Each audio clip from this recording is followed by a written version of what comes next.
Relax, sis. We've got the money, right, Sarah? What are you talking about? She's got $100,000 in savings, so don't worry. Sarah, we're counting on you. No. My name is Sarah. I'm a 34-year-old office worker, and I've been married to my husband, Sean, for 10 years. We had our daughter shortly after we got married, so she'll be turning 10 this year. While I don't have any major complaints about my marriage, I do have some issues, particularly concerning money. My husband has a habit of spending excessively on his hobbies. It's not the amount that's the problem, but the frequency and lack of restraint. I insist that he contribute a minimum amount to the household finances, which covers most of our basic expenses like utilities and food. With the limited amount he provides, I've had to cut back on spending and cover rent, our daughter's school tuition, and save for her future education from my salary. That's where my financial dissatisfaction comes from. Another issue is the housework. Despite both of us working, Sean doesn't contribute to household chores. He often claims that if he does it, it'll take longer, using that as an excuse to avoid it. This has led to me handling all the housework on my own. When our daughter was born, Sean was reluctant to help with her care, fearing he might accidentally hurt her. So I ended up managing most of the parenting responsibilities as well. As I reflected on my marriage, I realized that I was quite dissatisfied with my husband. Despite this, we had been together for 10 years, and our daughter was growing up. I knew it wouldn't be wise to consider divorce, especially with her approaching puberty. I tried to convince myself that no marriage is perfect and that disagreements are part of any relationship. However, a recent event made me reconsider. The catalyst was my sister-in-law. One day, she showed up at my doorstep unexpectedly. Sarah, I'm really sorry, but I need to hide out here for a while. What's going on?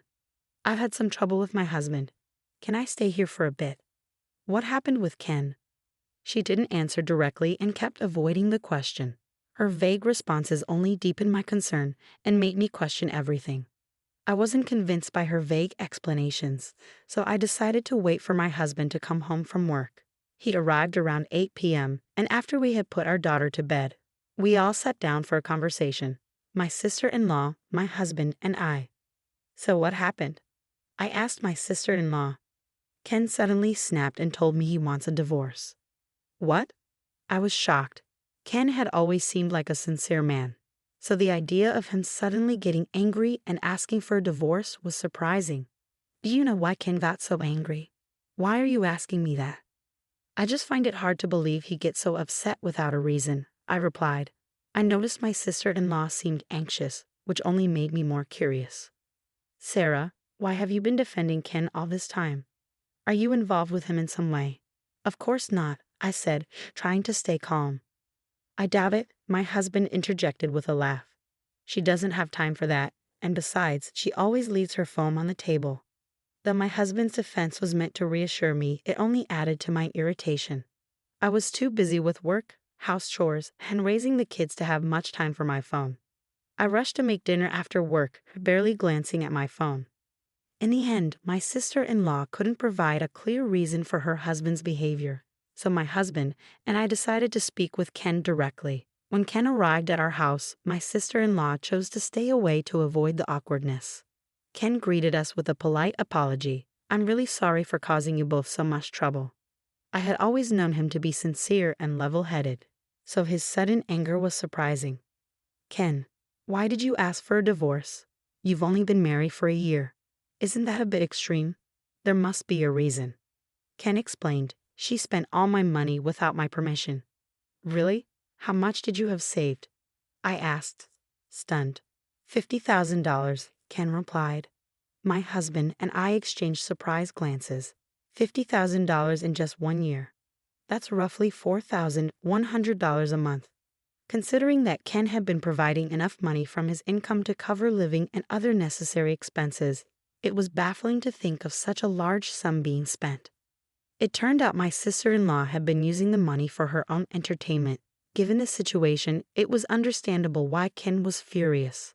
Anyone in his position would be, and I could relate. It would be challenging to stay married to someone with such a reckless spending habit. Are you okay? I asked, noticing Ken's frustration. Yeah, I'm fine, Ken replied. I thought about my own husband's spending issues. It seemed clear that financial habits might run in the family. If she doesn't pay back the $50,000, you should consider divorcing her.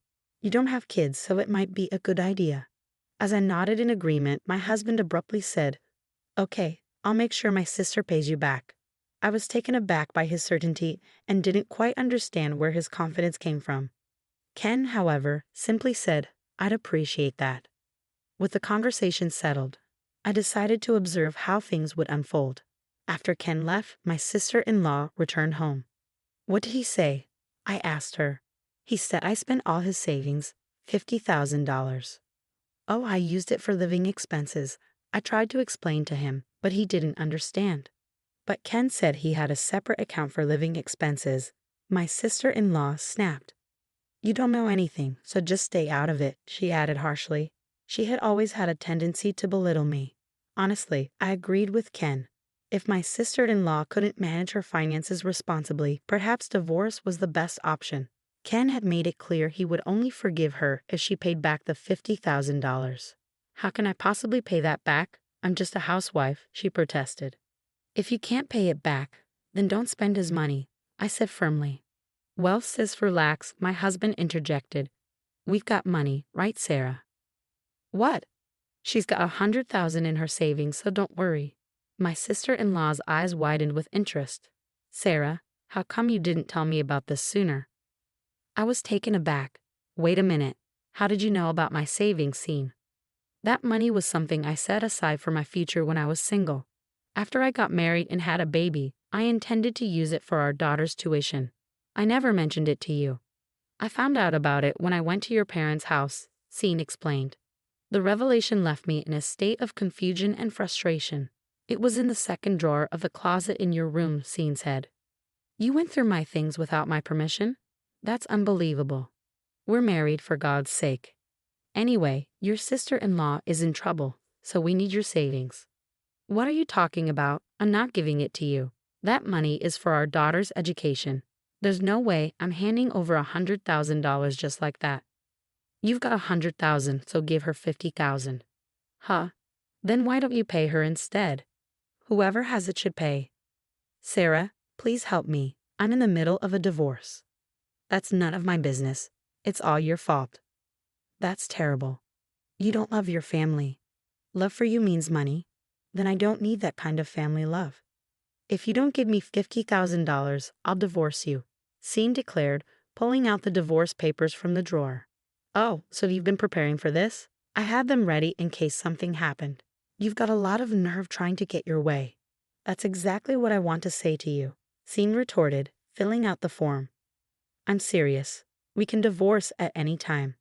My sister-in-law grinned as she watched the confrontation unfold.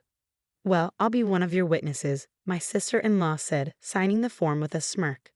"You can either pay me $50,000 or get a divorce," she added. I was baffled by how they thought they could intimidate me. I decided to play along and let the moment pass. The next day, I brought my in-laws and Ken to my house. "Why are you here, Ken?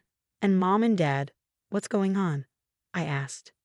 "We heard the whole story," Ken said. "Scene, don't embarrass yourself," his mother advised.